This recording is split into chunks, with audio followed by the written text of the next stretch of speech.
अस्सलाम वालेकुम व्यूअर्स, कैसे हैं आप? ठीक है, खैरियत से हैं। ये जी हमने एक प्रोडक्ट लॉन्च किया है, इसका मैं अमली नमूना आपको दिखाऊंगा। ये जी अगर आप रेसलिंग का 0% भी शौक़ रखते हैं तो आप ज़ाहिर बात है इस चीज़ को देख के अंदाज़ा लगाए गए होंगे ये क्या चीज़ है।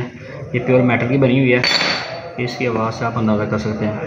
और जो मैन्युफैक्चरिंग है ये देखें जी, ये सेम टू सेम जो है ना, अगर आप मेरी स्क्रीन पर देख सकते हैं तो वर्ल्ड हैवीवेट चैम्पियनशिप।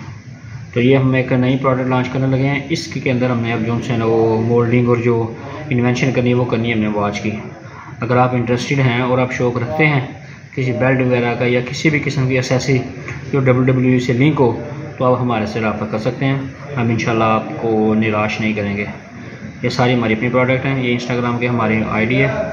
ये बिल्कुल हमने इस चीज़ को कॉपी किया हुआ है ओरिजिनल। तो ऑलरेडी अल्हम्दुलिल्लाह तकरीबन 1000 बेड बना चुके हैं। तो अगर आप भी किसी किस्म की हेल्प चाहते हैं तो हम हाजिर हैं। दुआओं की दरख्वास्त है। अल्लाह हाफ़िज़।